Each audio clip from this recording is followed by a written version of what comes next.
Hello, True Health Seeker, and welcome to another exciting episode of the Learn True Health podcast. Today's guest is Ph.D. Seth Gillihan. He specializes in mindfulness and cognitive behavioral therapy. He has some wonderful things to share today, and I'd love to make sure that you know the best link to go to get access to all of his stuff, including his online courses, which I just love, learntruehealth.com/calm. That's learntruehealth.com/calm. So if you find yourself in a bit of anxiety, panic, or worry these days, you're going to love his training and his system because it's going to bring you back to center, bring you back to a place of being grounded and peaceful and focused and give you a lot of clarity. Enjoy today's episode and please share it with those who you care about, who also would love to master their brain and master their heart and their mind and increase their mindfulness. Have a wonderful rest of your day and enjoy today's interview. Welcome to the Learn True Health podcast. I'm your host, Ashley James. This is episode 430.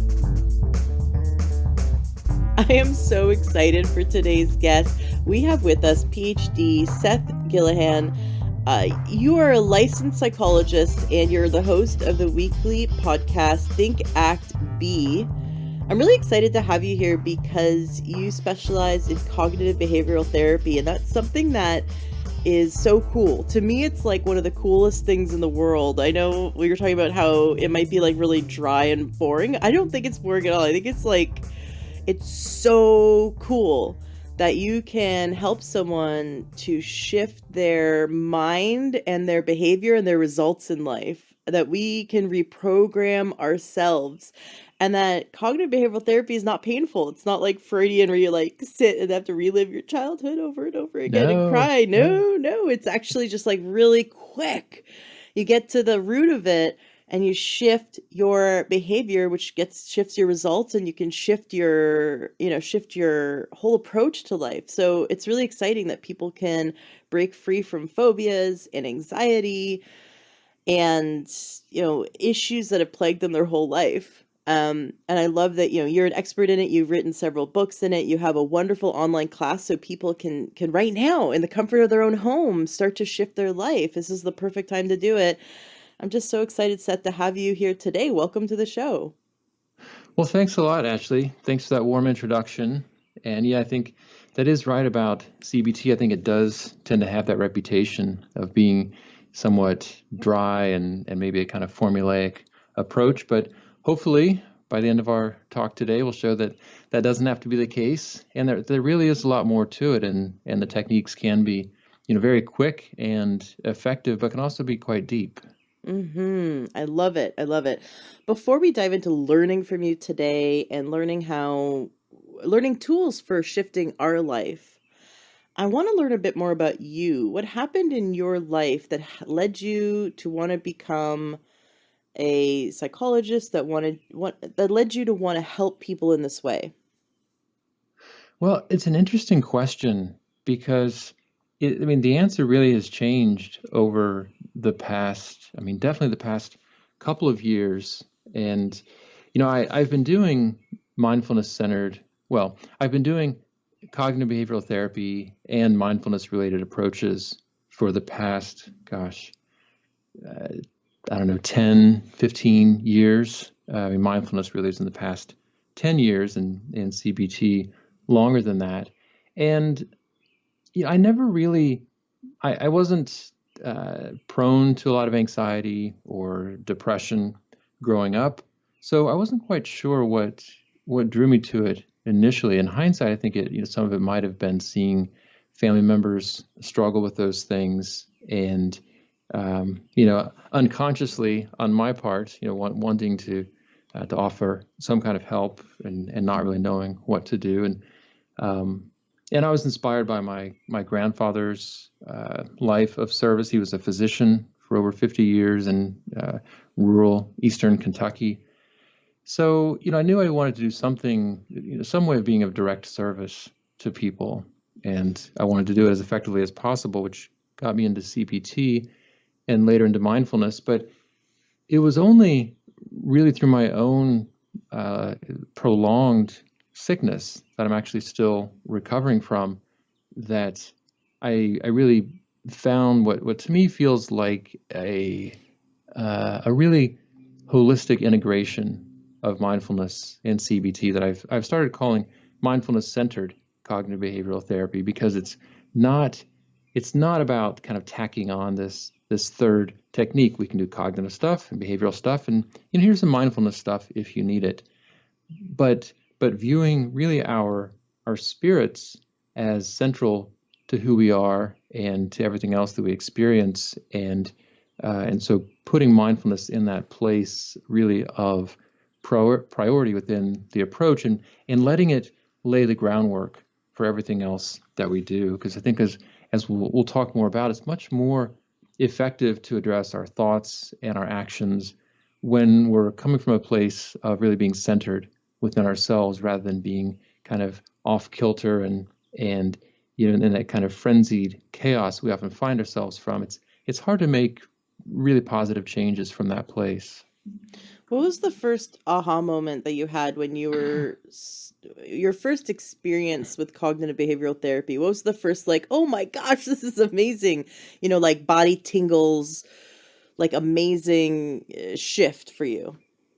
Well, I still remember reading the first time about really what cognitive therapy was, and I was reading an interview with Dr. Aaron Beck, one of the founders really of the CBT approach. This was probably around 1999 or so, and I was in a master's program at George Washington University. I was in the library late at night, and I was reading this interview, and I thought, wow, this just makes so much sense. This idea that our thoughts, the things we tell ourselves, have so much to do with the way we experience the world, and the emotions we experience, and how we interact with other people. So I carried that with me, and it was probably a few days later, I was in the kitchen in our little apartment in Washington, D.C., where my wife and I were living at the time, and we hadn't been married that long, and there were we were probably arguing fairly often at that point. There was a good bit of tension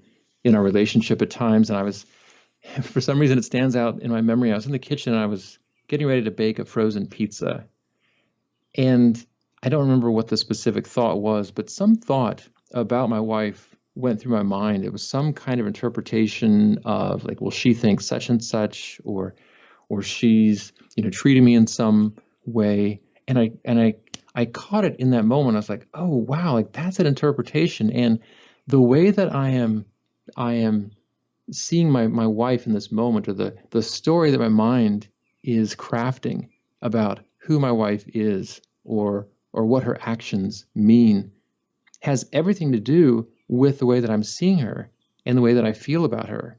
Because I recognize such a close link between that story, that kind of negative view of my wife, and this kind of feeling I had toward her of probably just feeling like she wasn't very like being very nice, or wasn't very generous, and I realized in that moment, wow, this really can revolutionize relationships, which obviously are such an important part of our experience and our well-being in life.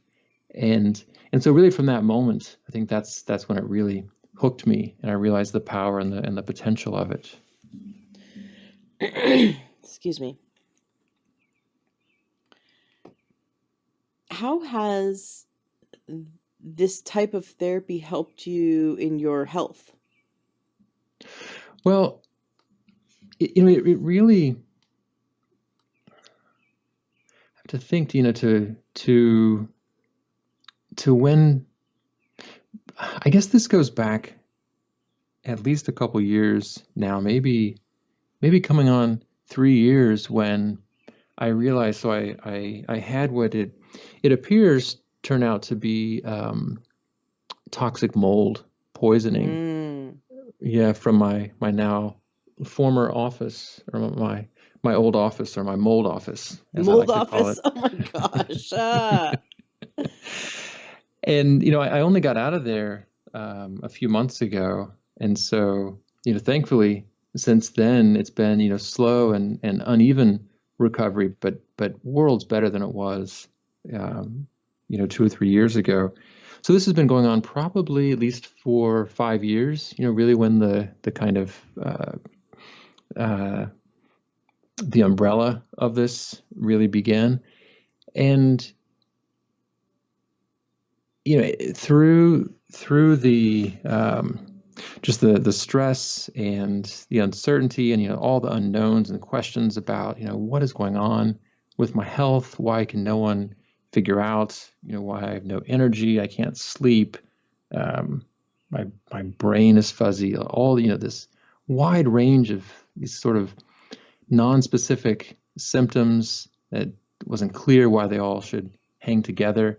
And I ended up getting quite depressed through that. And so I remember I was actually, I had a podcast guest on, and we talked about treating depression and the power of shaping our behavior in a way that boosts our mood. And I looked at my life and I realized, wow, my activities really have shrunk down to almost nothing. I mean, I spend a ton of time in the kitchen, preparing food for these specialized diets that I was on. I wasn't seeing anyone because the illness had led to a lot of vocal problems, including a growth in my vocal cords that I had to have surgery for to have removed. And so my world had just gotten quite small, as it often does when we're going through a chronic illness, and that tends to lead to depression. So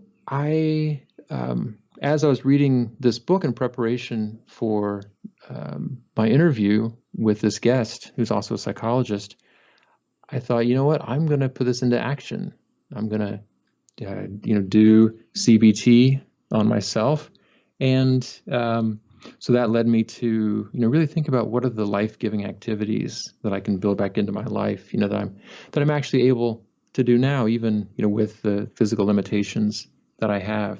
And so that included, building a pretty extensive garden in our backyard that in hindsight, I didn't realize it at the time, actually, but it was kind of rebuilding me as much as I was building it.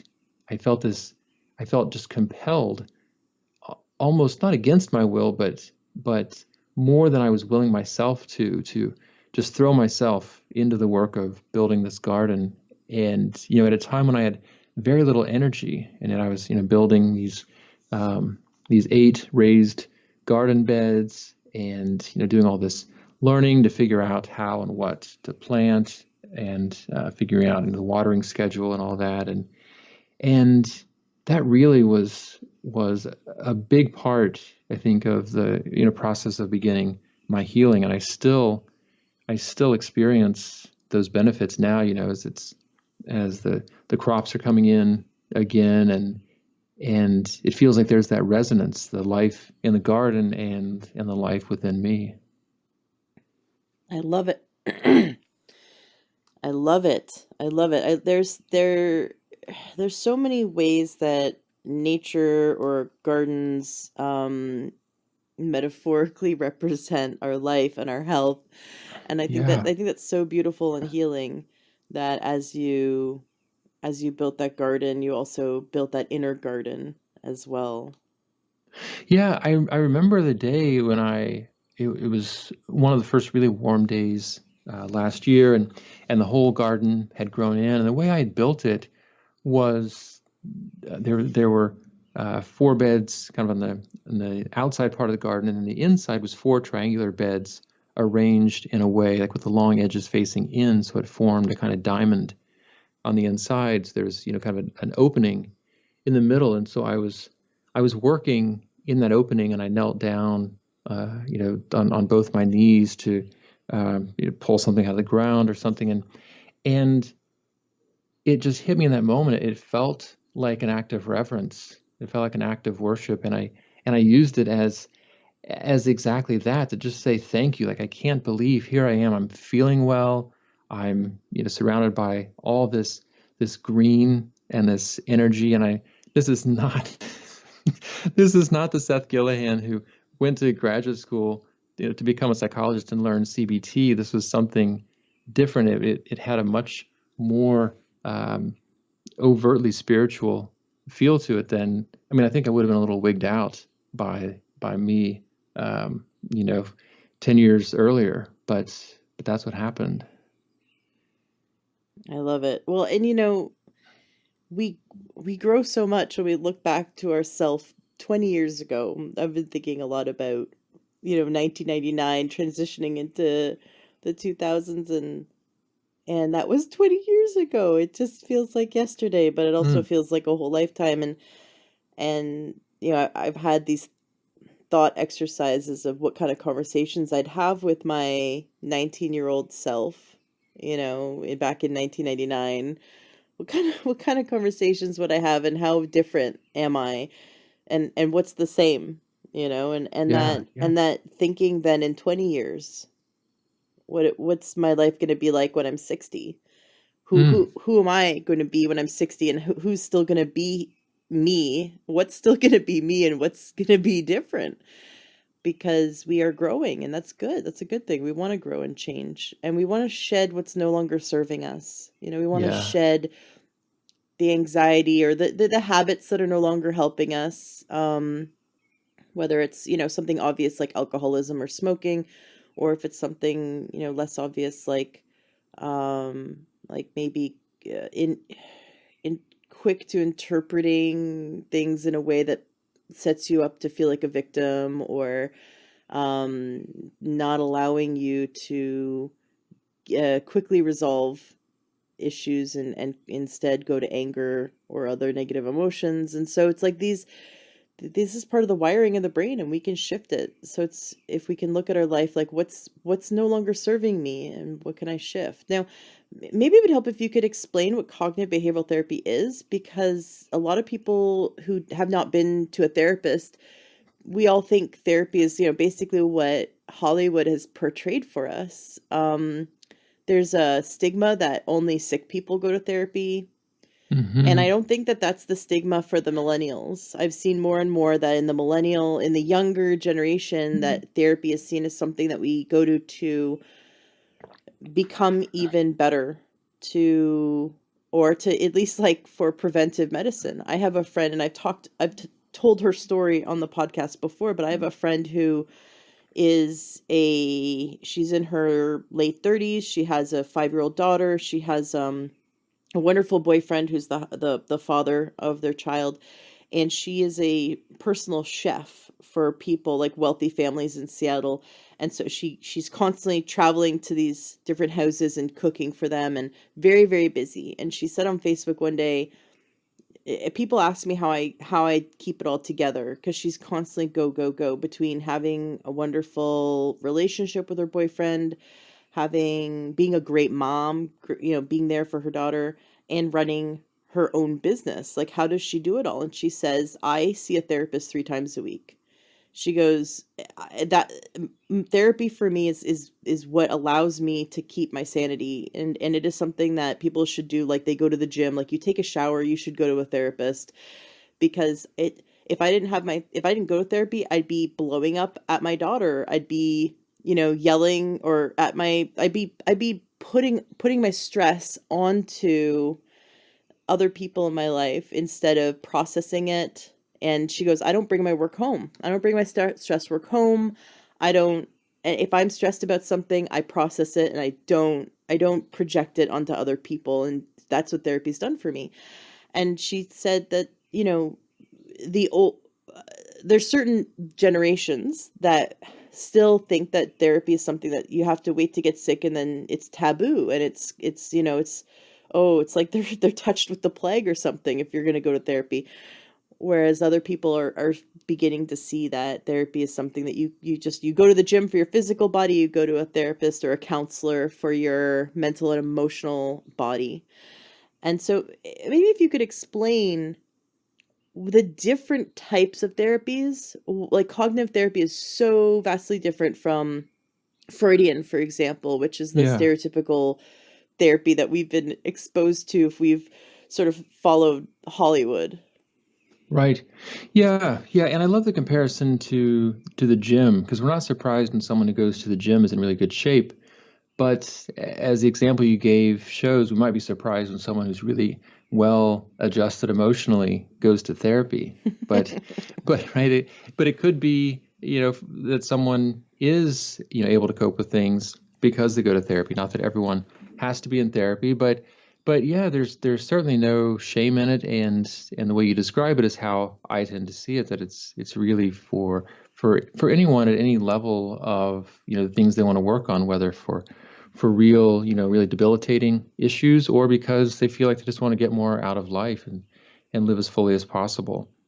So yeah, the therapy we're most used to seeing, if I ask someone to describe what happens in therapy, they'll probably imagine, someone comes in and maybe lies on a couch. Maybe some people still have that image from kind of classic Freudian psychoanalysis, where the analyst is sitting behind the person, but maybe they imagine sitting face to face, but the person who's there for treatment, does most of the talking and focus on, issues with their mother or things from early in life.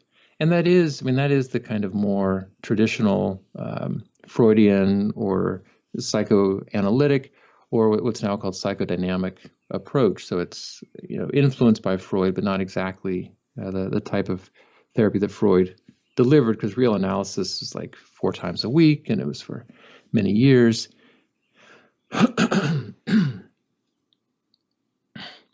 So, so with Freudian or psychodynamic therapy, there is a lot of focus on the past and in talking about a person's earliest relationships, and the emphasis is on things that a person isn't really aware of, these unconscious conflicts. So conflicts between, different parts of my psyche. So the part that I identify with, that I'm aware of, called the ego, and then the id, which is the more kind of primitive drives, like drives for sex and power and domination. And on the other hand, the superego, which is kind of like our conscience. And so it's sort of seen as a battle between these forces, and most of the id and superego are said to be unconscious. They're operating outside of our awareness. And so if that's your model of what the human mind is, then it makes sense you need a therapist to kind of walk you through that and help you to, uncover these unconscious drives and motivations, and to integrate them more, so they're not exerting these effects that we're not aware of. And a lot of what happens in the therapy relationship in Freudian therapy is about what takes place between the therapist and the client. So people may have heard of this idea of transference, that the way that I treat the therapist is going to be based on earlier relationships. So, for example, if I tend to see authority figures as overly controlling, then that's how I might respond to the therapist. Not because of anything the therapist is doing, but because I'm projecting those earlier experiences onto them. And so a lot of the therapy is going to require kind of understanding, identifying, and working through those transference reactions. So that's a very different setup from CBT, where the emphasis is more on things that all of us can learn and observe within ourselves, and that each of us is seen as the expert on who we are, that we know ourselves better than other people do, and that we can really become our own therapists. So that's done through really understanding the CBT model, which is about the relations between our thoughts, our emotions, and our actions. That there are links between those that we can recognize and start to shift in a way that serves us. So a quick example is, if I have a tendency, when someone doesn't respond to my text messages, to think they don't like me, or they think I'm not, worth their time.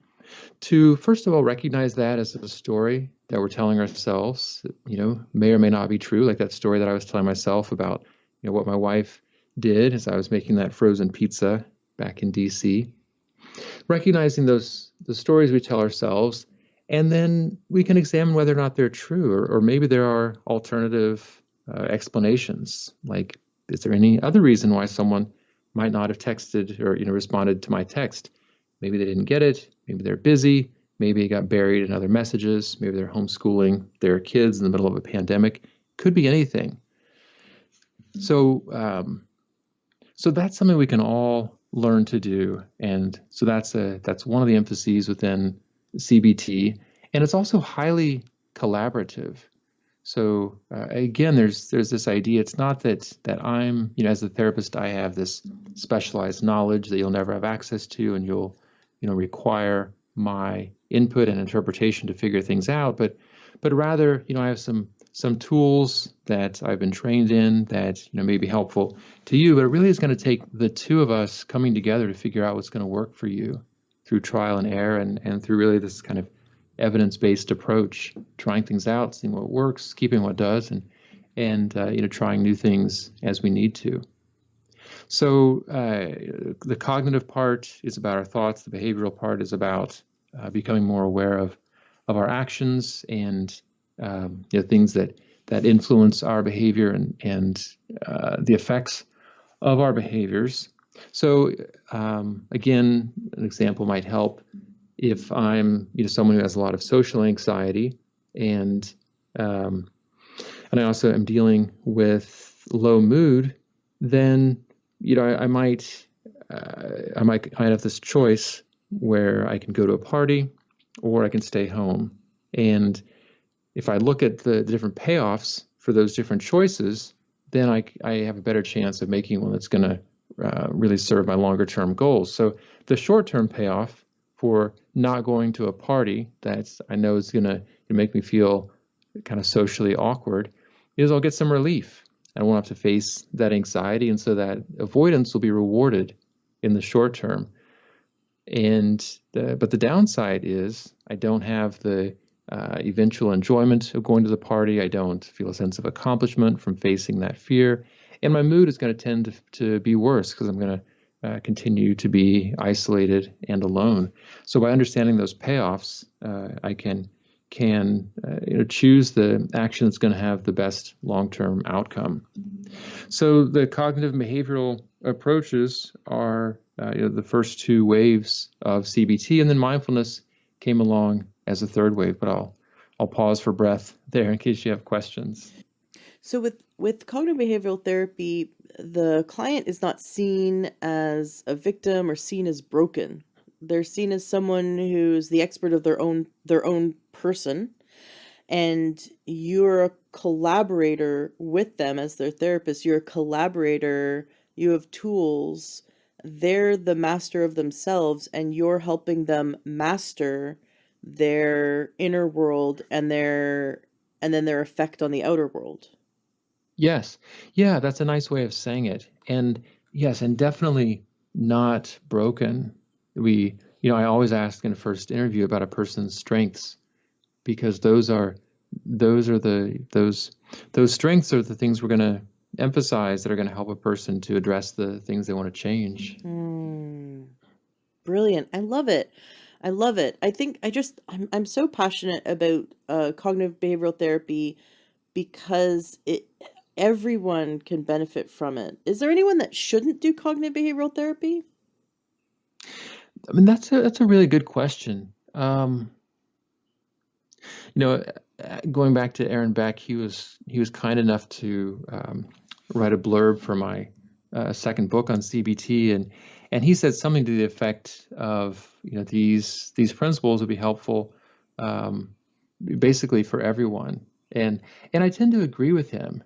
I think we would need to tailor the approach for different people, but maybe a person needs a certain level of cognitive ability. Minimal level, not like you have to be Rhodes Scholar or something to do this, because the approaches really are, I mean, kind of frightfully simple when you come down to it. They'd have to be able to follow directions, basically. Yeah, yeah, they have to be able to follow directions. I mean, there are definitely people um, who don't want that kind of approach. They would rather be in a more kind of exploratory therapy or an insight oriented one, or there are some people who come and they really don't want to work on things between sessions, or maybe they want to, but they know that there's a really high likelihood that they're not at a place where they're going to follow through on, activity plan that they come up with a therapist, and it's Mm. going to end up being a punishing experience. Like, all right, great, you go out, work on those things. I'll see you next week. And then they come back and have to say, yeah, I didn't do any of that stuff.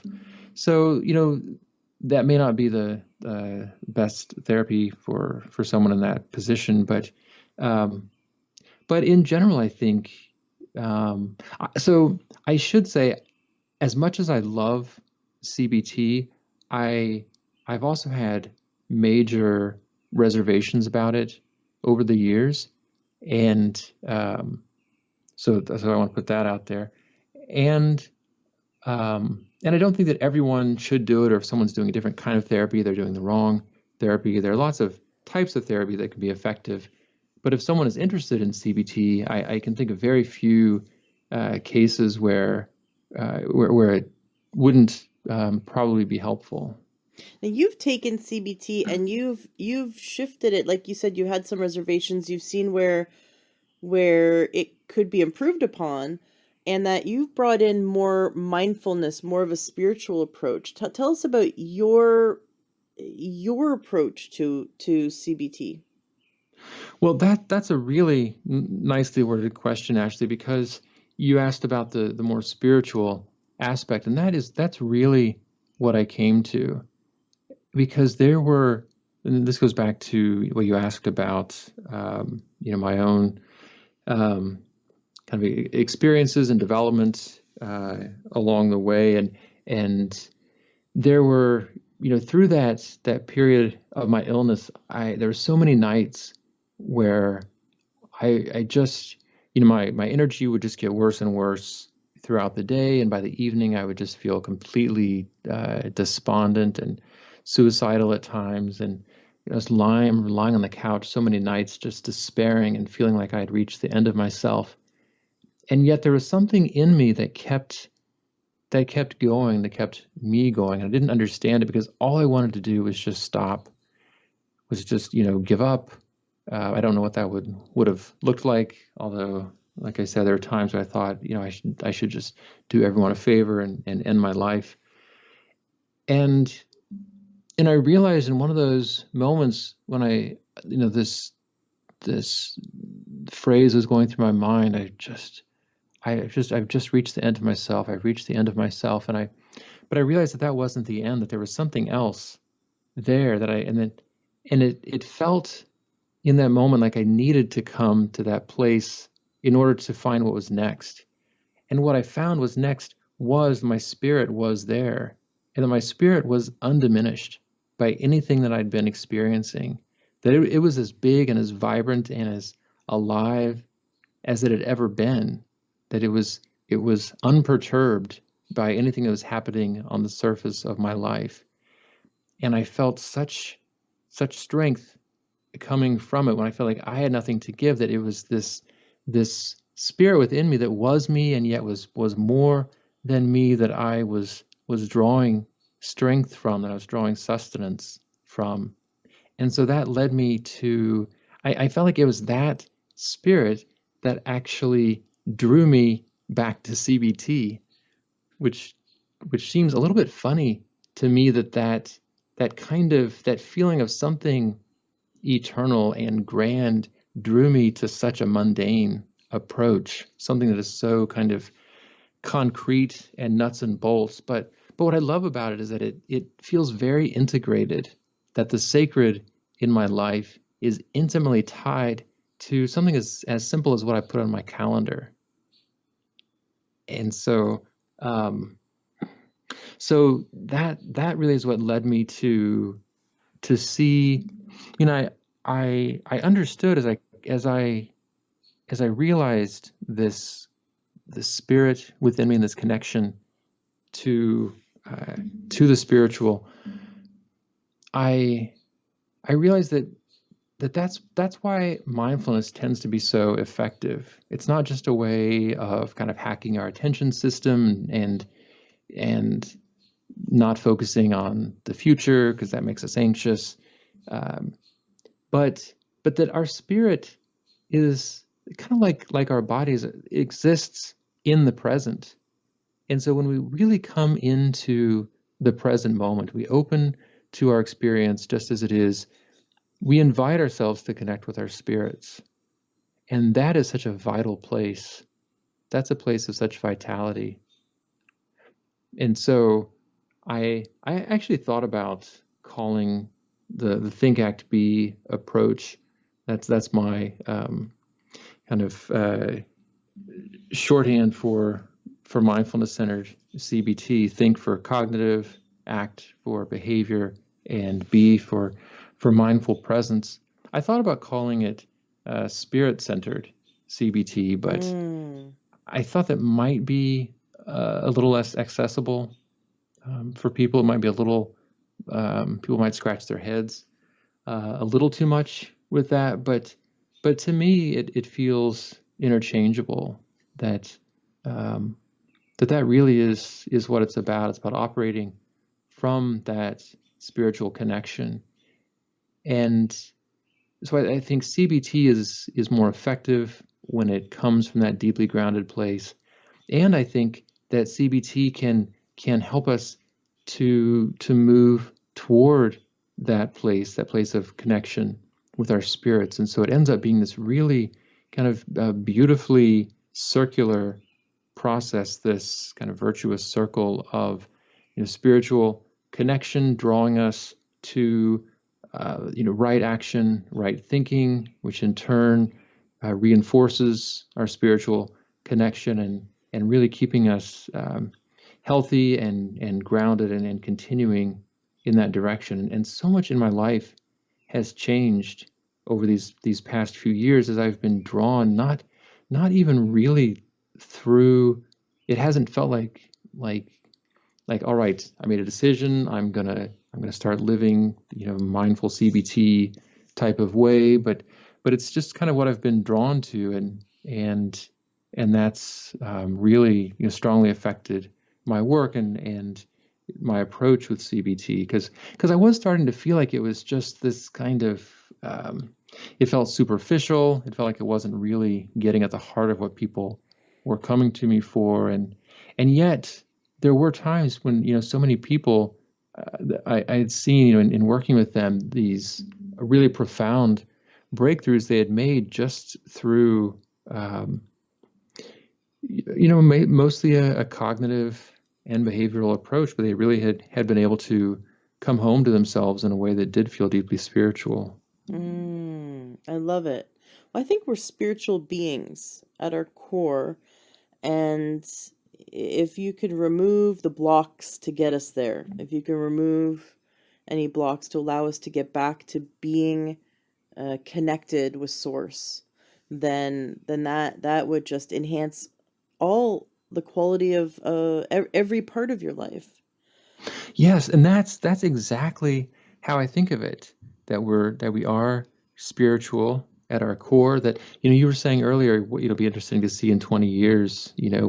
When you're 60 and I'm 65. What who we are, and I love thinking about that because I believe there is that core about us that will endure. That so many things will change, but some things will be the same. And I think it is that eternal core within us, that spiritual core, and yes, that we naturally tend toward that connection if only we remove the blocks that keep us from being there. And that's when I write now about cognitive and behavioral approaches, that's how I think about them. That the idea is we're removing those things that are blocking us from our natural inclination towards spiritual connection. I used to be so so self-conscious to talk about these kinds of things so explicitly because I was afraid of. I mean, I had a very strong background in science, and I moved away from a fundamentalist Christian upbringing after college, and so there's kind of a squeamishness about things that are overtly spiritual. But what I realized is that, I mean, I guess I care less on the one hand, but also I think all of us are aware that that we are something beyond these minds and these bodies, that there is something, whether we call it spirit or something else, there is something eternal about us. You said I care less, and I think that's interesting. I think it's interesting staying, but I don't think it's accurate. I think you care as much as you've always cared, but you don't care about what other people think as much. That's right. You probably your Yes. care has shifted. You probably care in a different way. Something that we heard, my husband and I followed this guy. It was pretty neat. He kind of like he said a lot of very interesting Tao, spiritual sayings, and we liked following him. This was like a online radio show like 12 years ago, and he said it's none of your business what other people think of you. Right, I love that. And it kind of we had to hear it a few times. Like he said it over and over Right. because at the time my husband was so self-conscious he wouldn't hold my hand in public. I mean, it was Mm. just like it was bizarre, right? Like I'm your wife, hold my hand. And he got it. Like he was just so worried his whole life. He was so worried about what everyone thought of him, and he was constantly creating these alternate realities in his mind where people were judging him for things. I mean, it's just made up, right? This is what we do. We're meaning making machines, but we typically like to go to like the worst case scenarios in our mind. Yep. Yep. And when he heard that, it hit him like he almost fell over. It's none of your business what other people think of you. And it just gave him so much freedom. After hearing that, he just let it go. He stopped worrying as much about what other people thought of him, or stopped caring as much about what other people thought, and you know, he's a very caring person, but he stopped making up these realities in which people were judging him. And I've had an experience in the last few months where I had a really good friend who I felt very close to. I'd known her for a long time. And then I found out that she was telling lies about me. Very horrible, nasty, really hurtful lies. Mm. And I had poured so much support into her over the years. I had helped her, I'd invested in her, with a lot of money, a lot of time, um, into her business, into like everything, any possible way I could help her. At one point, she was living on our couch. Like for over the years, we helped her and helped her and helped her and helped her and helped her. And we were doing nothing but just being supportive friends.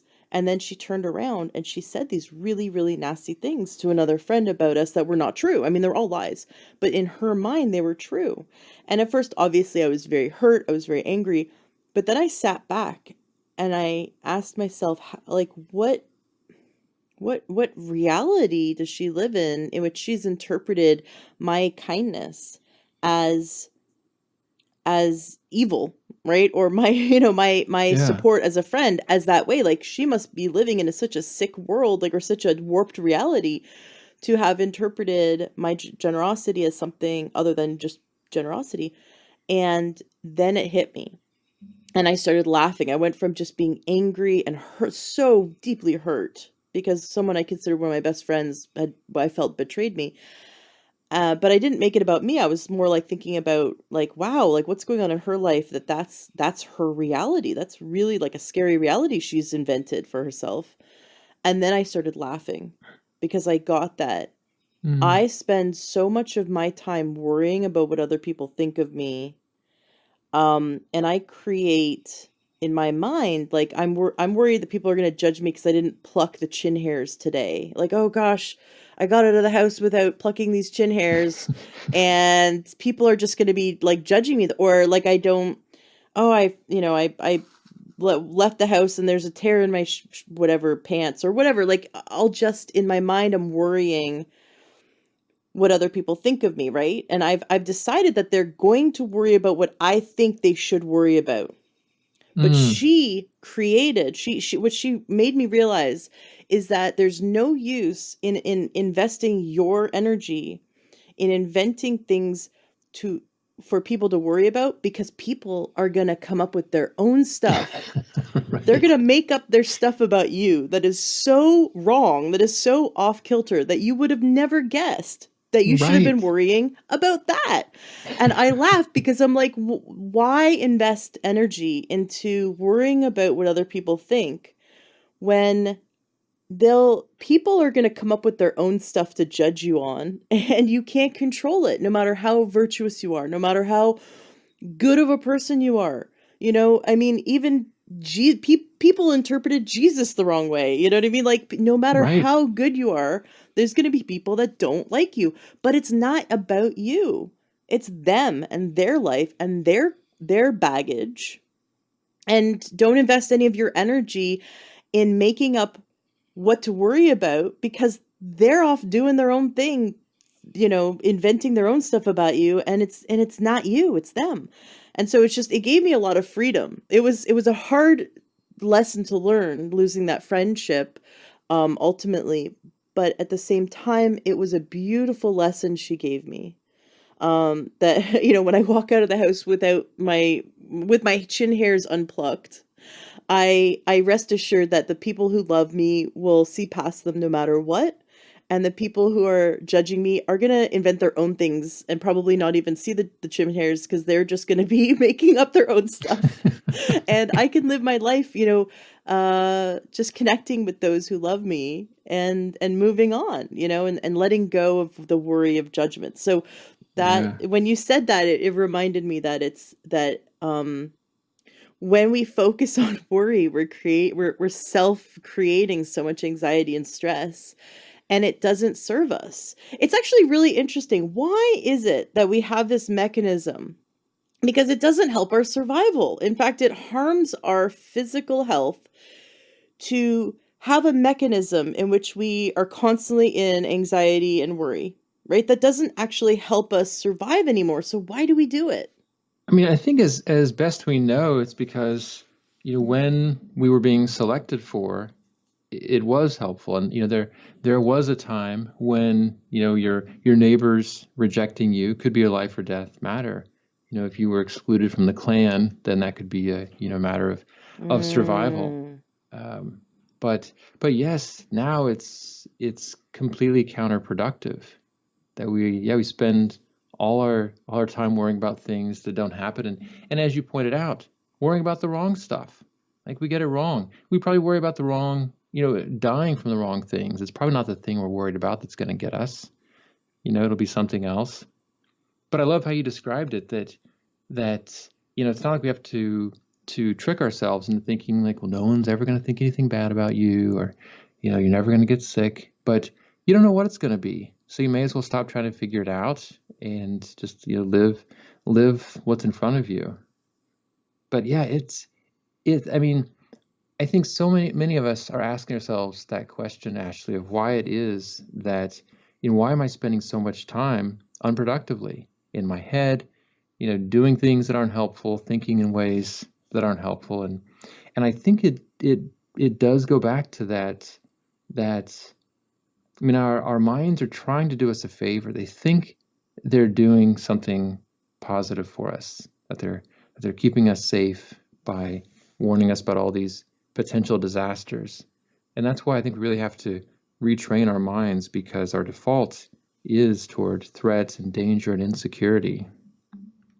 That's, yeah. I mean, it's how much of our are we still running on default? How much are we still running on the sort of the tools we had as a child, where it's that survival brain, right? At Yeah, some point, yeah. we have to become our own parent. We have to raise ourselves. I Mm, think um I've been looking at this a lot, thinking about this a lot, this idea that we are adults that are still children in many ways. Like we look to the government as our parents, Yeah. like, oh, take care of me, take care of us. Oh, I feel good that the government's going to take care of us. Or some people give over their power to their doctor. And it's that it becomes a parental relationship where it's like, oh, take care of me.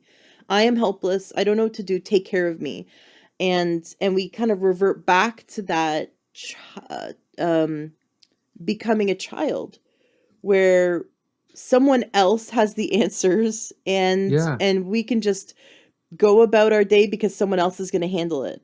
And being a parent now, we have a 5-year-old, and Mm, watching how, I mean, gosh, to be a 5-year-old again, where someone's doing all of the major decision making for you, where someone is yeah. feeding you and putting a roof over your head, and all you have to worry about is playing with your toys and having fun all day. And anytime something bad happens, you look to your parents to solve it, right? And so at some point we grow up, but even in my 20s, and I was looking at this recently, I'm like, when did I stop blaming my parents? When did I stop? There's Mm, something happened and I was like, I can't believe I spent my 20s still blaming my parents. Like if they only did this right, then my life would be mm, better. And I was like, wow, like at what point did I figure out that like it's me. I'm responsible for it. And you can't, no matter how good or bad your parents were as being parents, it's not their fault your life is the way it is, right? Because you are the one who gets up every day and does what you do. And so catching myself and going at what parts of me are still sort of at the default setting where I haven't grown up. I haven't grown myself up. I haven't gained the tools. And looking at what parts of me are still acting like a teenager, a rebellious teenager, still acting like a mm. child, still handing over my power and looking for someone else to solve my problems. And so I've been kind of going through that mental exercise lately. And it's interesting that you say that, cognitive therapy, and especially your form of cognitive therapy that really includes mindfulness, is also about helping us be grow up grow up Yeah. and grow up those parts of ourselves that are still acting like that survival mode, especially if anyone is running around feeling anxiety right now and running around in worry, and feeling overly stressed out. That's when they need your tools for sure. Can you teach us some things? I'd love for the listeners to learn, especially since stress is so bad for our health. Is there any tools that you can teach us to help us decrease stress?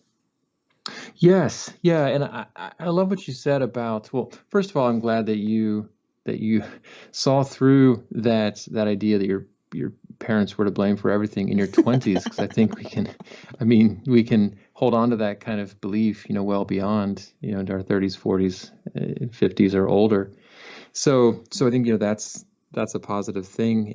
And I think I, discovered some of that, later in life, not blaming my parents, but looking to the medical establishment to fix me, and Mm, when I'd exhausted kind of what mainstream medicine could offer, with tests and labs and things, and then it was okay. Well, it's going to be, this practitioner, it's going to be, this type of therapy, and I definitely got, help through a lot of those, but I kept, reminding myself, okay, it's not going to be, this one person that's going to be the savior that I'm looking for. That I really have to, it's not going to be this. I'm not going to find that one diet that's going to tell me, eat this and don't eat that. It's really, I'm going to have to figure these things out as best I can for myself through trial and error, and just listening to my body. It is such a stress-filled time and such an anxious time for so many of us.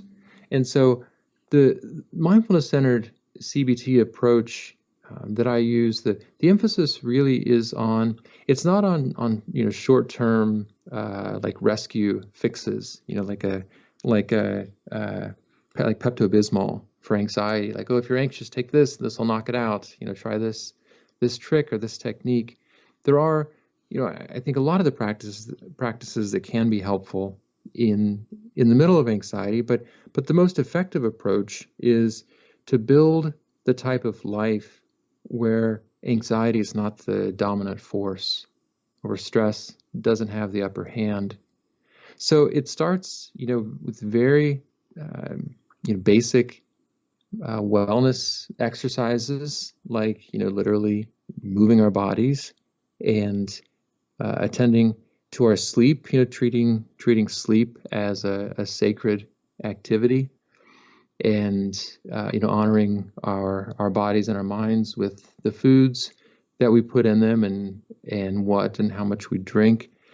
And so it starts there. My approach, really, to be honest, when I, for my first few years of doing CBT, I really ignored those kinds of, I thought of as kind of somewhat superfluous details. Maybe if a person was drinking, 6 bottles of Diet Coke a day, then maybe they'd be a little jittery from anxiety. We could talk about that, but I wasn't attending to just the overall wellness in the machine, so to speak. Tending to the machine of our bodies and how that affects our minds and our spirits. So I think starting there, making those or thinking about the way we treat our body as being as important as anything else in dealing with anxiety. But then, in terms of more specific, like practices that are obviously, CBT related, the parenting idea made me think of an exercise that I often encourage people to do, which is, start your day. Think about the bookends of your day, from one being when you wake up, and the other being as you're going to sleep or preparing for bed.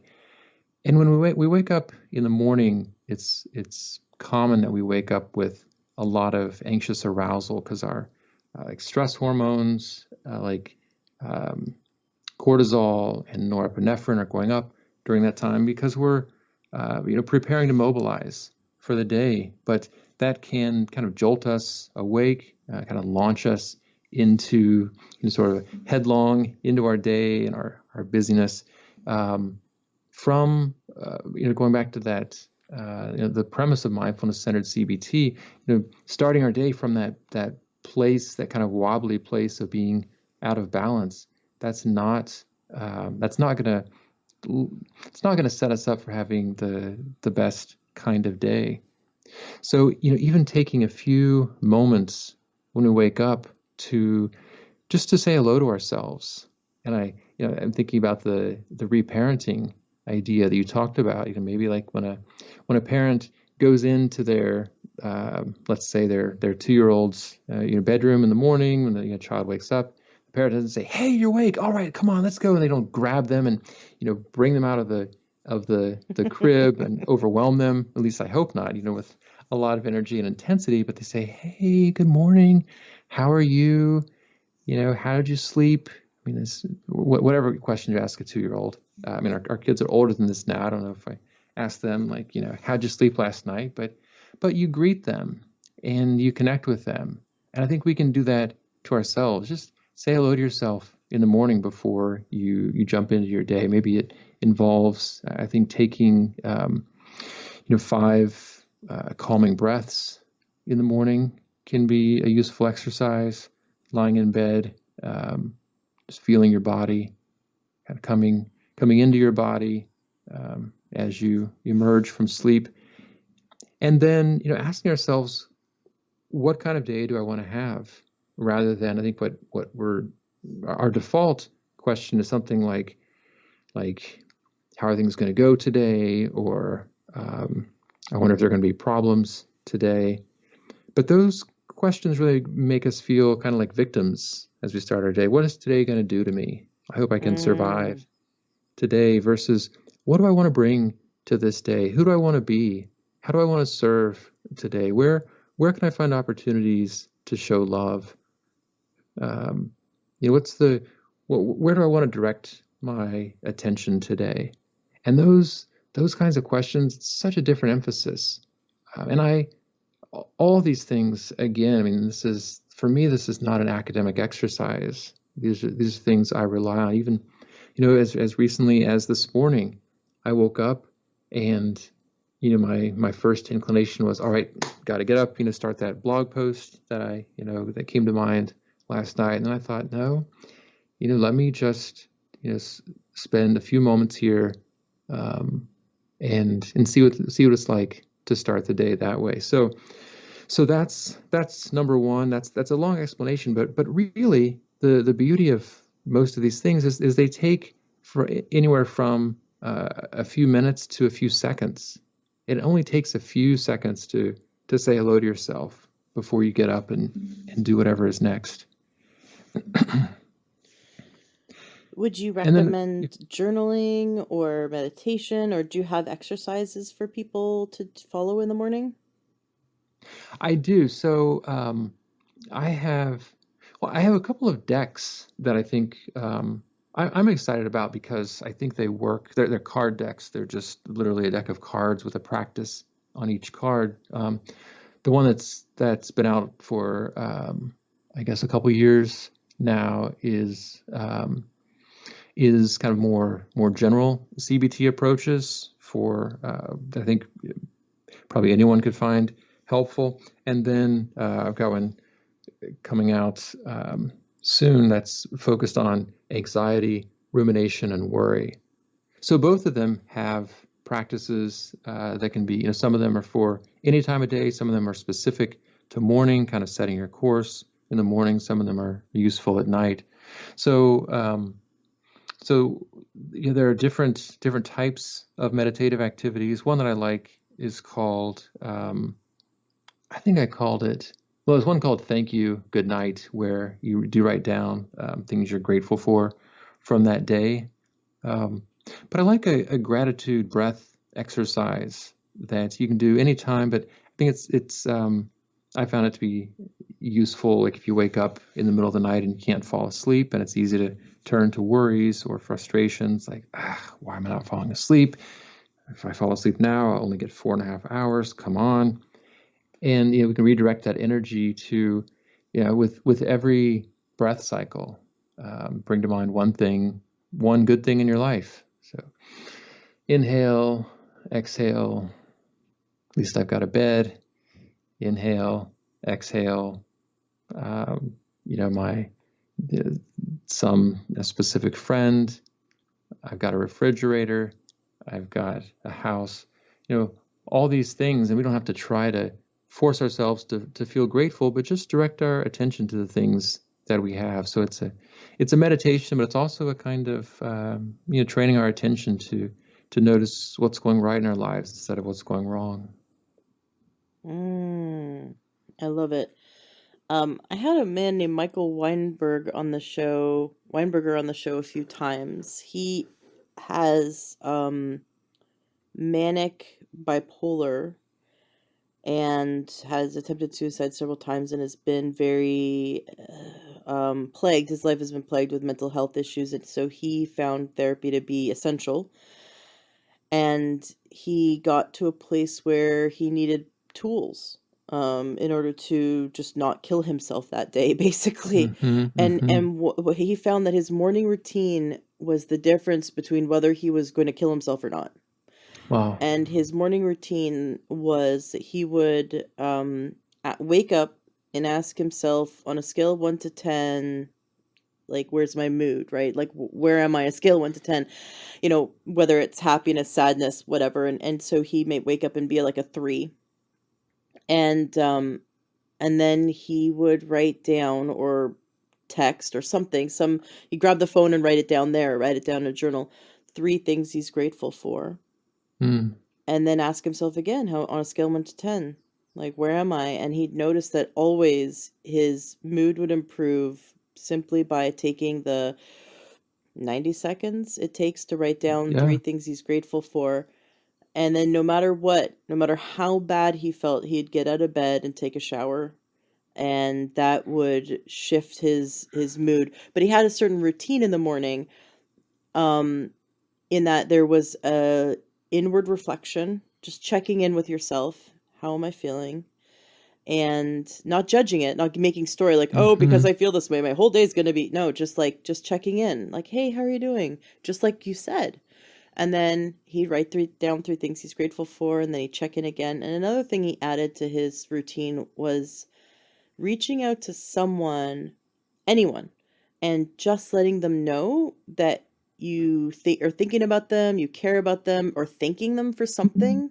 So it could be someone professional, like, hey, when you helped me with that thing, I want to let you know that it really meant a lot to me and thank you. Or you could reach out to your wife or your husband or your kids or your mom and say thank you. I love you. I'm thinking about you. Just connect with someone, and it could be a text, an email, a phone call, or in person every day to basically just get out of yourself and thank someone for the impact that they have had on your life.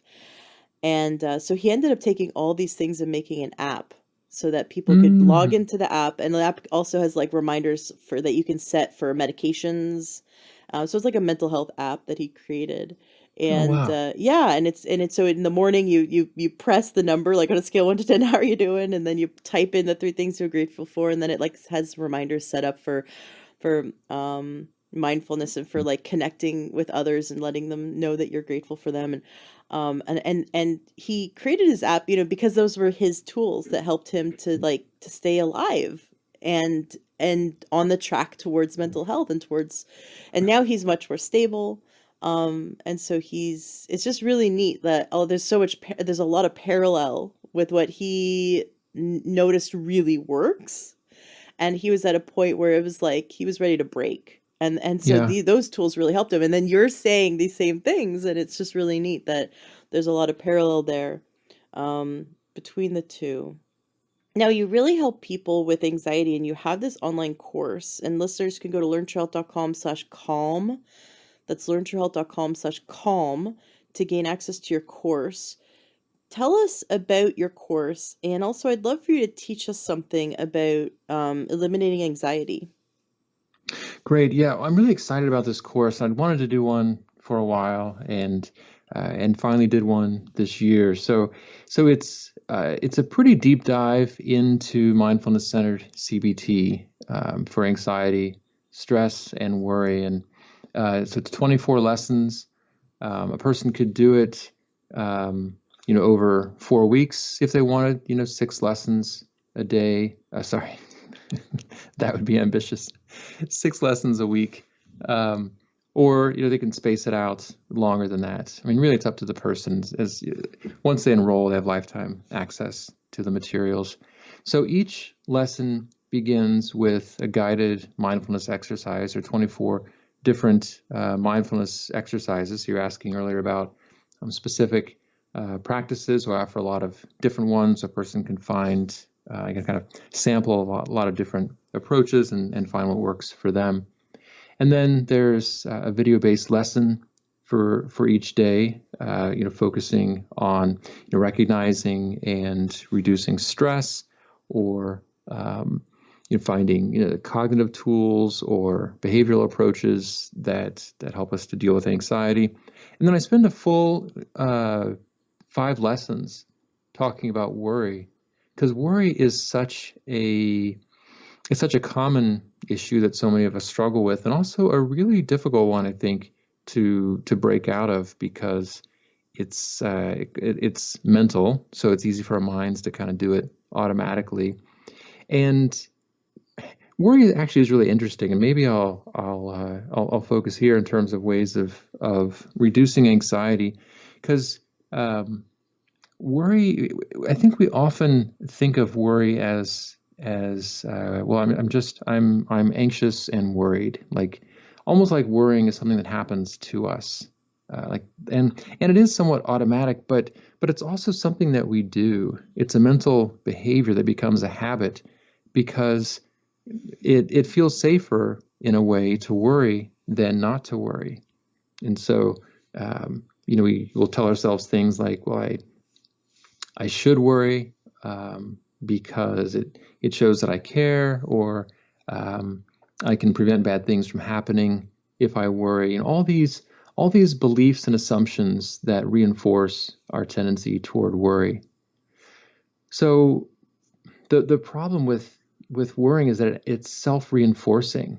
So if I'm worried about my plane, for example, and I'm thinking about is everything okay? Are those sounds I'm hearing on the during the flight, is that a bad sign?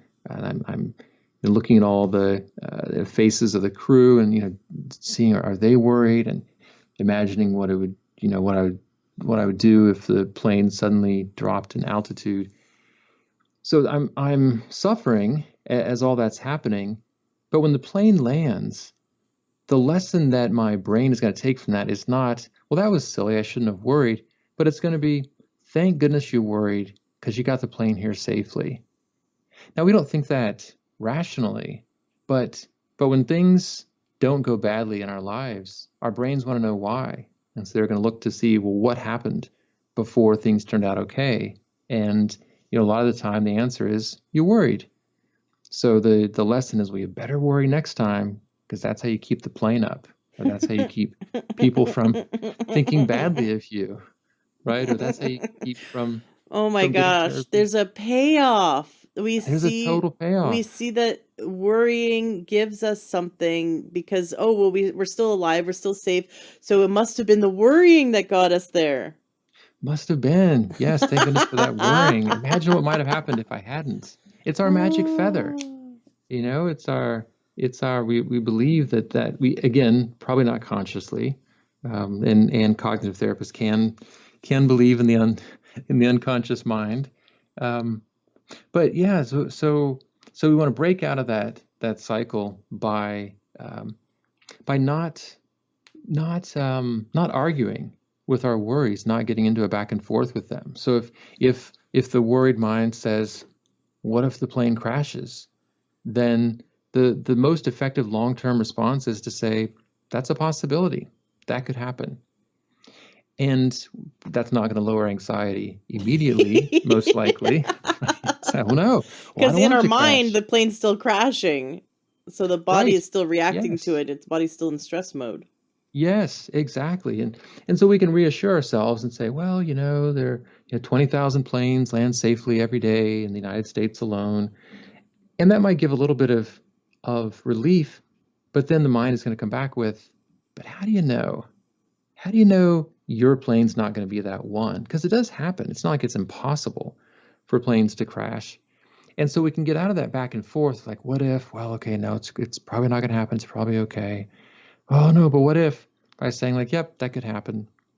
And so treat worry like an annoying bully that keeps trying to get a rise out of you, and saying Mm. you're stupid. No, I'm not. And then of course all you've done is guarantee that the bully's gonna keep teasing you.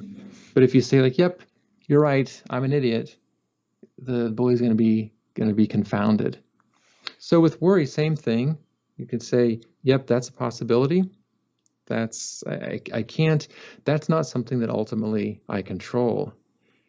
But then we don't have to stay there. We don't have to stay there. It's like, okay, this plane might crash. This plane might crash. Then from there, we want to say, what is in my control? What do I actually have power over? Well, I can choose where I direct my thoughts. I can choose how I spend my time. I can choose whether I uh, you know, try to get engaged in conversation with the person I'm flying with versus get annoyed with them because I'm trying to keep the plane up, even though I'm not the pilot. My worry is keeping this airplane in the air. That's right. Don't break the spell. Are you insane? And then, and that's where mindful presence comes in, is using our senses then to focus on what's real, to get out of that fantastical thinking about possible plane crashes. That's all. It's all fantasy. And telling myself the plane's not going to crash, that's also a fantasy. That's also a made up story in the mind, and we can focus instead on what's real. And I think focusing on what's real, again, is what brings us into real connection with ourselves, and it's also where long-term peace can be found.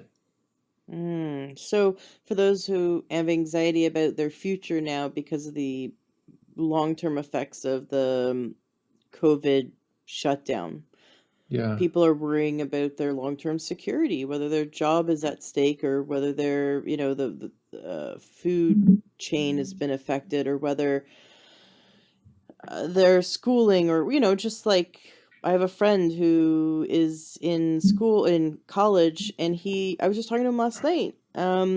He graduated with his AA online, they had to transition to online classes, and then he's going in to get his next level of education at another university, and they're considering having it be online, even though Mm. he's going in as a music major. So he's like, Wow. these are classes that require me to be with someone. He goes, I have to learn every instrument that an orchestra plays. He knows how to play 9 instruments professionally, but he has to learn the entire orchestra for his masters, Right. and he has to learn how to play like quartets and like different, it just, he was telling me all about the different things that he'd have to do in person. And Mm. he's really concerned that, again, it's a genuine concern, because this university, which is in California, is like, we're not sure like your next semester is going to be in person, like, and that's months and months away. So people have legitimate concerns, but like you said, it's a fantasy. We can fantasize over the worst case scenarios, or we can fantasize over the best case scenarios. Either one is a fantasy. Focusing on the worst case scenarios induces anxiety and worry and panic and stress. But how do we prepare? So there's a difference between lamenting Hmm. and preparation. How do we prepare for our future, even though it's uncertain, and Yeah. take the actions we need to take now to be like the most responsible we can be, but not give in to worry and anxiety? Yes. Yeah. Great question, Ashley. And I think there are two things we need to prepare for. One is we can prepare for the unknown. I mean, we don't know what it's going to be, but we can prepare as best we can. So, I mean, to be honest, I've had some fears about, I mean, getting coronavirus for one, but also, the food shortage, possible, disruptions to the food supply chain. I found that's kind of a hot button for me, even though I've never really wanted for food, but that does trigger some anxiety in me, and it's not um, it's not an unreasonable thing to do to prepare as best we can. I mean, I'm not renting a a pod to to stockpile food in, but I think having a certain amount of food on hand is probably a good idea. But then also, recognizing the limits again of our control. And if I try to guarantee that I will never, or my family, will never go hungry, there's no way to guarantee that. And that's going to reinforce our anxiety, because we're going to be trying to control the uncontrollable. And there are some good studies showing that the more we try to be certain about things that can't be known, we actually increase our level of uncertainty and make ourselves more anxious in the process. And so it's this double process of preparing realistically, and also accepting the limits of what's actually in our power. And that goes for the virus too. I think it's none of us ultimately know or can completely control whether we contract the virus, and how it turns out for us if we do. But that doesn't mean we just kind of throw up our hands and say, well, whatever will be. I'm just going to let fate run its course, because fate will depend on, to some extent, on our actions. So we do what we can. But I think we also need to ask, not just how do I prepare for the outside world, but how do I prepare my internal world for whatever comes? And that to me actually is striking me as the more important question, because there are going to be challenges that come, and we don't know exactly what those are going to be, but we do know we're going to need strength, and we're going to need courage, and we're going to need grace to get through them. And so I would want each of us to be asking ourselves that question as much as anything else. Again, it's a bigger version of that question we might ask ourselves first thing in the morning. It's like, who do I want to be, regardless of what happens with my my courses, or my career, or my health, or my family situation. How do I want to respond to challenges? Where do I want to look for my strength? How can um, I deepen my spiritual connection in a way that it's available for me? How do I what's my mission and my purpose in life, and how can I enact that regardless of what happens? I think that may be the best preparation we can make. Oh my gosh, that makes so much sense. Because, imagine 6 months ago, right? Everything seemed so certain, right? Oh, the economy was doing so well, right? The economy Yeah, was great. Everything was great, right? We didn't have the coronavirus, the murder hornets, it was it greater than was we knew. it was greater. Yeah, it was great. And we we live in that again, that's that sort of idea that we're the child, and we're the idea that the parental figure is this certainty that we've invented in our minds, certainty that everything's going to keep going the way it's going, Yeah. certainty that the future is going to be the same, right? We're just going to keep going as Hmm. status quo. And so I can plan out my life because it's always going to be fairly the same, right? And we've in our lifetime have had several things shake that to our core, like 9/11, right? Hmm. Obviously, this virus is another example. We've had big events happen every 20 years or so that completely shake us to our core and make us realize that we cannot keep planning for everything's always going to be certain to a certain extent. Everything's always going to be guaranteed. Like the sun's always going to come up tomorrow. We always think that you know the library is going to be open, or Hmm. just the amount of what we take for granted, right? And that taking for granted is sort of like this idea of the parental figure that we give over our power to in our thinking. And then all of a sudden now it's not certain. Our life is not certain, and now we have worry and fear because we're constantly worrying about this fictitious future, because we're making up in our mind, oh, what if I don't have any food? What if I don't? What if I'm homeless? Like, what if this? What if Hmm. that? What if this? What if? And we're just imagining threat after threat after threat, which triggers the stress response in the body, because the body goes into the fight or flight mode whenever we imagine worst case scenarios. So we're actually feeling a physical, that's why we have panic attacks physically in the now. Our body's having a real, tangible, physical reaction to a made up future, to a Right. fictitious future. So we're having a physical reaction, which makes it feel even more real. So it doesn't feel fictitious. So I'm imagining like the grocery store's empty, right? And of course, not being able to feed my family. Now I'm in stress mode, and I go into anxiety, and I'm having somewhat of a panic attack because and so now I'm feeling the panic. So now I'm actually feeling something in the now, which is real. And so then it seems certain in my mind, right? So it really all comes down to mindset, because it's not certain. We cannot live in that anything is certain in the future. We can only control, like you said, we can only control who we are in the now. And you said wake up and say, like, who do I want to be right now? That's what we can control. And never assume that the future is going to be any one way, good or bad. Now we can plan, right? We should always plan. I like the analogy of planning for an earthquake. I live in the Pacific Northwest. Apparently, we're going to get a really big earthquake one day, and people worry about it. They stress about it. They're imagining these worst case scenarios in their mind, and that's Mm. not actually preparing. That's lamenting.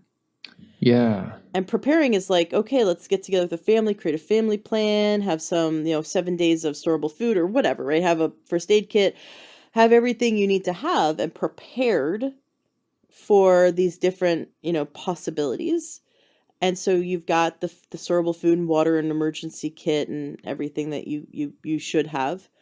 And then you move on with your life. You're not waking up every morning living like the earthquake is today. And I think that people who are in constant worry and anxiety wake up every morning like imagining that their worst fears are going to come true. Yeah. And they're just creating a fictitious reality, which we all do, right? We all Yep. imagine a future, like even our making a grocery list is imagining a fictitious future because we haven't done it yet. And anything that we're planning to do in the future, we haven't done it yet, so it hasn't happened. So it's fiction until we can do it, and then it's fact. But what future are you imagining? Because that impacts your physical body right now. Your stress levels are directly impacted by the fictitious future you're imagining. So which one are you going to imagine, right? I'd like to prepare for the possibility that we might have a disruption in our food chain. So I have a garden in the backyard. We've got storable food, like just that level of planning. But I Hmm. don't lament and I don't let it affect my physical body right now. I don't allow it to impact my stress levels right now in my body because I'm not going to constantly imagine a fictitious future in which I don't have food for my family. So that's a big difference. It's a huge difference. Yeah, and what you're suggesting is that by stepping out of worry, we actually get better at problem solving. I think we are, Yes. yeah, we think we can solve problems in our heads, but we don't take that what if question the right way. We say, what if there's an earthquake? And we just think, oh no, well, that would be bad, and just treat it like a mental issue. But but if we treat it as a real question, what if there were an earthquake? Well, I would need X, Y, and Z, and then you prepare as best you can, and then the rest is fantasy. But yeah, we can figure out what we can really act on and focus there. Mm. Do you have anything else you want to make sure that you teach us today or that you covered today? Was there anything else that you were really excited to share today? Well, I mean, I think we've touched on this to some extent. You had alluded to when you were talking about the morning routine for your guest, but so much of our stress and our anxiety, comes from and feeds a kind of self-focus. And I know this so well, actually, from I mean, from a lot of my life, but most intensely from when I was really sick. And our struggles really tend to focus our energy and attention inward, and that makes sense on the one hand, and just like it's completely understandable, during really stressful times like now that we're anxious and worried and kind of focused on our own well-being. But the more we can deliberately get out of our heads and direct our attention toward others, the just the better it is for all of us. I mean, obviously for the people that we're attending to, but also for ourselves. It we kind of end up swallowing our own tail in a way when we're struggling and just burrowing deeper into our suffering. But if we can get out of ourselves, it can be quite liberating. So maybe it means asking if there's someone um, who may also be struggling that we can reach out to, or just connecting with someone around us. Um, but it's a way of showing ourselves that we can be of service to others, even when we're not feeling 100%. And even if that doesn't miraculously make us feel better, at least it might bring a greater sense of meaning into our lives at a time when might feel like there's not much point to us because we're feeling so low. So I think service is something that I try to think more about, and I want to emphasize too that it's one of really a crucial part of self-care is asking how we can serve others. Mm, I love it. Once we get outside of our own head and we focus on helping others, there's so much peace that comes with that. And there's Yeah. many studies that show that that people who are depressed um, have the depression lift, that people who are in service in some way, volunteer in some way, they live happier, longer lives. Yes. Yeah. So even if I like this idea of, even if all you feel like you are is a broken, empty cup, to just offer that up, to offer up whatever you have in service. Hmm. Your books, everything that the links to everything that Seth does is going to be in the show notes of today's podcast at learntruehealth.com. Tell us a little bit about your books. You have a few, and you've got your online course, which listeners can go to learntruehealth.com/calm to gain access to. Yeah, tell us about each of your books so that our listeners can know which one would be best for them. Great. So yeah, the two most recent CBT books aren't actually books, but they're card decks that people seem to find quite useful. One is just called the CBT deck. That's for more general daily practices. They're divided into, it's 101 practices. So a third of the deck, roughly a third, are more cognitive approaches. So those are the think cards. And then there are behavioral exercises that are the ACT pile of cards. And then the B cards are mindfulness-based practices. So they're brief things that a person can do each day. Really, it's just these are practical exercises for bringing mindfulness-centered CBT into our lives. And to be honest, I've actually used the cards a lot myself because I, depend on these types of exercises, I think, as much as anyone. And then, probably by the time this show comes out, the CBT deck for anxiety, rumination, and worry will be available. That's a few more practices, 108, because I had more than would fit on 101, plus 108 is kind of an auspicious number in some traditions. So those practices again are under the Think Act B approach, and but really focused on dealing with an anxious mind or a mind that's stuck in unproductive trains of thought, like dwelling on regrets and things like that. And so I think for someone who's dealing with a lot of anxiety, I think that the more recent deck may be the more useful one. And then I've got a couple of books for those who are interested in self-directed CBT in a book format. The earlier one came out in 2016. It's called Retrain Your Brain, Cognitive Behavioral Therapy in 7 Weeks. And it's a workbook for managing anxiety and depression. As the title suggests, it's divided into 7 lessons across 7 weeks. And it's really my effort to make my therapy approach into a self-guided workbook format. There are worksheets and exercises and things to go through there to bring the practices to life. And then the more recent book came out in 2018, Cognitive Behavioral Therapy Made Simple. So that's it's not a workbook, so it's not a kind of step-by-step approach, but it's divided into chapters on mindfulness. It's divided or it incorporates the Think Act B approach.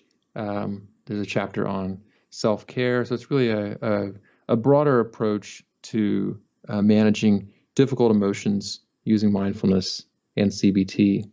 So, and then for those who just want a daily, like a short reading with an invitation at the end of each day's reading. Each day is about a page long. A really good friend of mine, fellow psychologist, Dr. Aria Campbell-Danish, and I wrote to each other every day for a year, wrote back and forth, taking turns who wrote, just writing each other messages with reflections on a quote for the day, and an invitation to do some specific practice to bring mindfulness and CBT into our lives each day. And that book is called A Mindful Year. that came out, I guess, in 2019. So yeah, so those are the books. I hope people find them useful and get a lot out of them. That's so cool. That book where you wrote each other letters, that's really neat. Did you ever include any information? Do people feel like they're reading your personal letters back and forth? Uh, I appreciate that. No, it's a good question. Our initial entries, I mean, there was a lot more. They were probably 2 or 3 times the length than we had to edit it down to, because it would have been about 1,000-page book. But actually, coincidentally, I just reread today's entry, which I had written, and I described briefly some of my wife's and my struggles with conceiving and fertility, and having miscarriages along the way. So we did try to incorporate things from our lives that would make it feel like really two human beings were writing to each other, but also trying to keep it broad enough that people would find it applicable for their own lives. And we're getting nice feedback about that people are finding kind of these surprising connections with the day's entry and something that they're dealing with that day. And as I reread it, I also find wow, gosh, that's really timely. I wrote this 3 years ago. So yeah, that's that book. Very cool.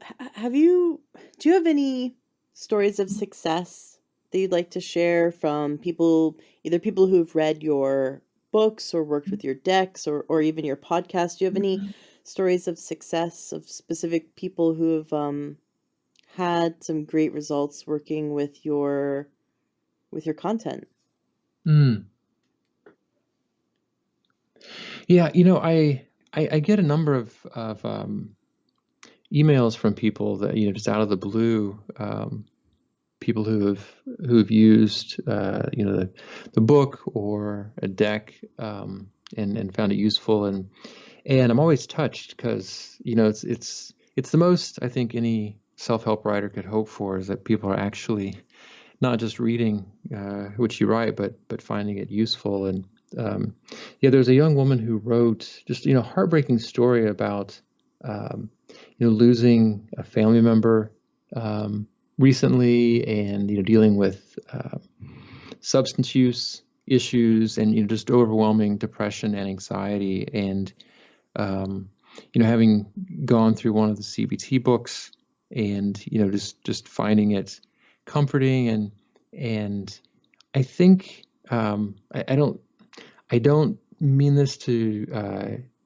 sound self-congratulatory, but just to kind of describe what the person's experience seemed to be, was not just that they were reading a how-to book, but that there was a real voice on the other end, that there was a person who didn't know them, but understood somewhat intimately the kinds of things they were going through. And I have to say, Ashley, thank God I've had some of the struggles that I've had, because otherwise I would know much less about what it actually means to struggle, and to suffer, and to be afraid, and to feel lost.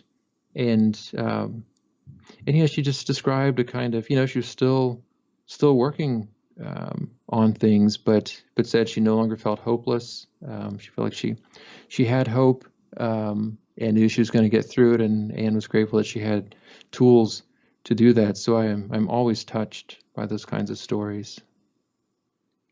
I love it. Do you have any other stories of success that you'd like to share in working with people? So I treated a man for this was actually a longer course of CBT, and it was it was kind of slow going, and it was uneven at times. This was someone who had dealt with a lot of trauma and loss as a child, and really despised himself. Just was filled with self-loathing, and saw himself as pathetic, and assumed other people did too, and assumed that I would see him in that way.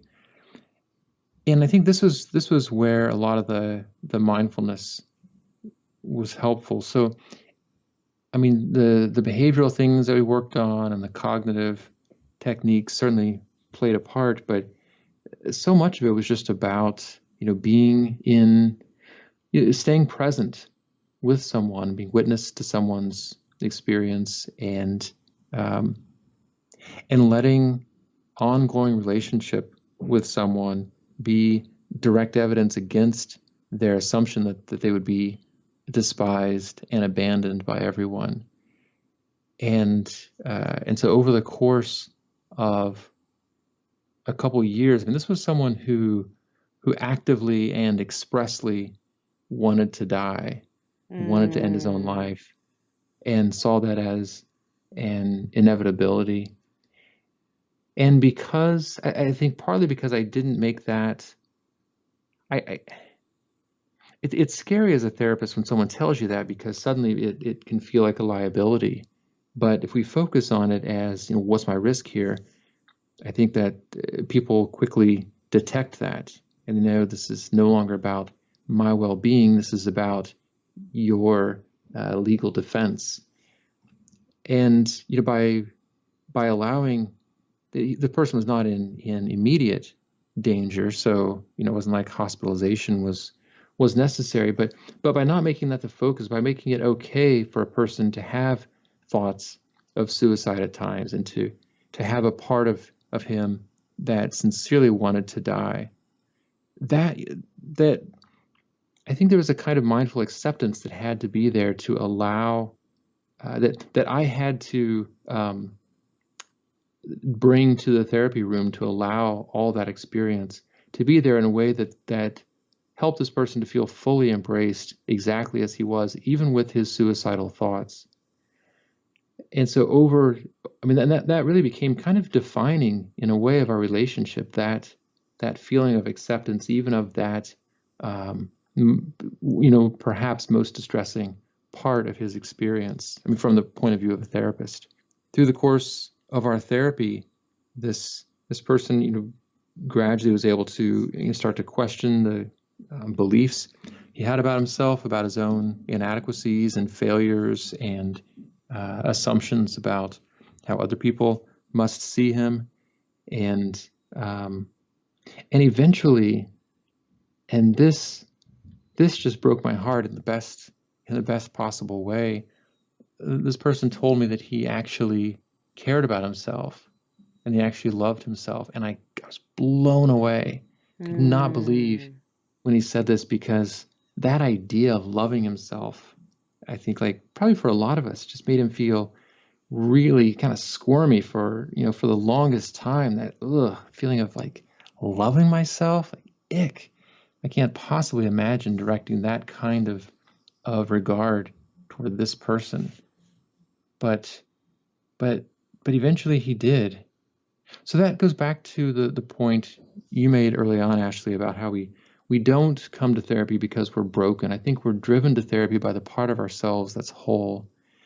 And that wholeness was still there. It was there the whole time, and it was finally able to express itself more fully across the course of therapy.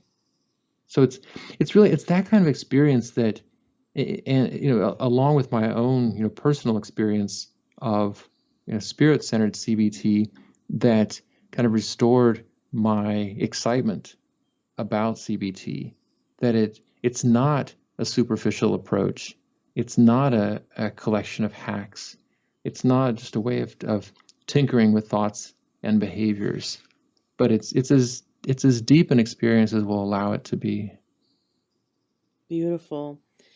Thank you so much, Seth, for coming on the show today and sharing with us. I definitely urge listeners to check out your podcast, Think, Act, Be, and also go to learntohealth.com/calm to check out your membership, and of course the links to everything that Seth does, including the cards, the decks, and the books, are going to be in the show notes of today's podcast at learntohealth.com. It's such a pleasure having you on the show.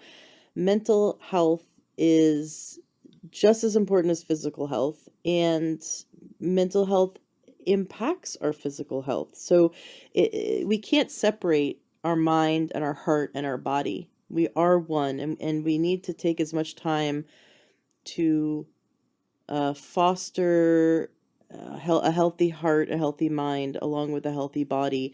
And I'm glad that we got to spend time today really focusing on that. It's been such a pleasure having you on the show, and I'd love to have you back. Well, that's beautifully said, Ashley. I really appreciated talking with you. Thank you for having me on your show. And you really ask lovely questions and clearly know a lot in this area and care a lot. So thank you very much. I hope you enjoyed today's interview with Seth Gillihan. Check out his online course. I think it's such a valuable resource for us, especially in these trying times. Go to learntruehealth.com/calm to check out Seth's online courses and all his materials, his resources. I know he'd love to see you there and love to see you join his online platform. If you have any questions, feel free to jump into the Learn True Health Facebook group and share. Or if you had any great insights from today's interview or any interview that you listened to, start up a conversation in the Learn True Health Facebook group. We'd love to see you there. We'd love to connect and communicate with you. So go to learntruehealth.com/calm for more of Seth's information and access to his online course and materials. And then go to learntruehealth.com/group, or just go to Facebook and search Learn True Health and join the Facebook group, join the discussion, and join a community that wants to support you in your success. Have yourself a fantastic rest of your day.